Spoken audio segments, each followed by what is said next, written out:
ఖలిస్తానీ వేర్పాటువాదులు ఇది ఎప్పటినుంచో జరుగుతున్నటువంటి ఖలిస్తానీ మూమెంట్ ఈరోజు కొత్తగా స్టార్ట్ అయింది అయితే కాదు. ఇందిరాగాంధీ టైం నుంచే ఉంది. అప్పట్లోనే అమృత్సర్ స్వర్ణ దేవాలయంలో చేరినటువంటి ఖలిస్తానీ వేర్పాటువాదులు ఒక రకంగా చెప్పాలంటే ఆ టైంలో ఇండియన్ గవర్నమెంట్కి ప్యారలర్గా మరొక గవర్నమెంట్ రన్ చేశారని చెప్పుకోవచ్చు. ఓన్ కరెన్సీ ముద్రించారు, ఓన్గా ఆర్మీని ఏర్పాటు చేసుకున్నారు, ఇలా ఎంతో చేశారు. దీన్ని బ్లూ స్టార్ ఆపరేషన్ అనేటువంటి ఒక్క ఆపరేషన్ తోటి ఈ మొత్తాన్ని తుడిచిపెట్టినటువంటి పరిస్థితి. అప్పుడు ఈ బ్లూ స్టార్ ఆపరేషనే ఆ రోజు ఇందిరాగాంధీ హత్యకు కూడా కారణమైనటువంటి పరిస్థితి. ఇది చాలామందికి తెలిసినటువంటి అంశమే. దాని తర్వాత ఈ ఖలిస్తానీ మూమెంట్ అనేది ఇండియాలో తగ్గిపోయింది. ఇక్కడి నుంచి ఇతర దేశాలకు వలస వెళ్ళినటువంటి వీళ్ళు అక్కడ ఖలిస్తానీ మూమెంట్లు స్టార్ట్ చేసినటువంటి పరిస్థితి. అందులో ఒకరు హర్దీప్ సింగ్ నిజ్జర్. సో ఇతన్ని ఇండియా ఎప్పుడో మోస్ట్ వాంటెడ్గా ప్రకటించడం, ఇతను ఒక ఉగ్రవాదిగా కూడా డిక్లేర్ చేయడం జరిగింది. ఇంటర్పోల్ ఇతను ఒక మోస్ట్ వాంటెడ్ క్రిమినల్. ఇతను కెనడా సిటిజన్గా అక్కడ సిటిజన్షిప్ తెచ్చుకుని అక్కడే ఉంటూ అక్కడ ఒక సిక్ కమ్యూనిటీని ప్రభావితం చేస్తూ అక్కడ ఖలిస్తానీ మూమెంట్ రన్ చేయటం. గత ఏడాది 2023 జూన్ 18వ తేదీన గురుద్వారా నుంచి బయటకు వస్తున్నటువంటి సమయంలో గుర్తు తెలియనటువంటి ఆగంతకులు అతన్ని అక్కడ హత్య చేసి వెళ్ళటం. ఇది అందరికీ తెలిసినటువంటి పరిస్థితి. అప్పటి నుంచి కెనడా ఇండియానే నిందిస్తూ వస్తుంది.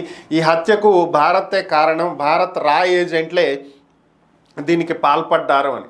అప్పటి నుంచి ఇండియా కూడా ఖండిస్తూనే వస్తుంది. భారత్కి దీనికి ఏ విధమైనటువంటి సంబంధం లేదు, మేము ఎక్కడా కూడా దీంట్లో ఇన్వాల్వ్ కాలేదు, అతన్ని ఎవరు హత్య చేశారో మాకు తెలియదు, ఒకవేళ మీకు అలాంటి ఆధారాలు ఏమన్నా ఉంటే ఇవ్వండి, మేము చేశాము అంటే మేము దానికి సమాధానం చెప్తాం, లేదా ఇన్వెస్టిగేషన్లో మేము కూడా పాలు పంచుకుంటాం, సహాయం చేస్తాం, ఎవరు చేశారో కనుక్కుందాం.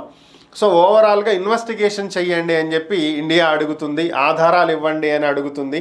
అయితే ఇప్పటి వరకు దానికి సంబంధించినటువంటి స్పష్టమైనటువంటి ఆధారాలను కెనడా ప్రొడ్యూస్ చేయనప్పటికీ కూడా ఈ వేర్పాటువాదికి దీనికి మృతికి కారణం మాత్రం భారతే అని నిందిస్తూ రావటం, దీనివల్ల ఇరు దేశాల మధ్యలో ఉన్నటువంటి దౌత్య సంబంధాలు దెబ్బతింటం కూడా జరిగాయి. ఇది మనం చూసినటువంటిది.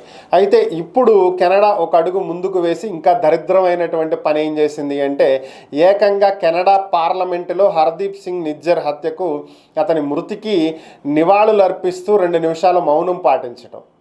సో ఒక దేశ వేర్పాటువాదానికి బీజం వేస్తున్నటువంటి వ్యక్తి, ఇంటర్పోల్ మోస్ట్ వాంటెడ్లో ఉన్నటువంటి ఒక ఉగ్రవాదికి ఒక పార్లమెంట్ నివాళులర్పించడం అనేది నిజంగా ప్రపంచ చరిత్రలోనే మొదటిసారిది.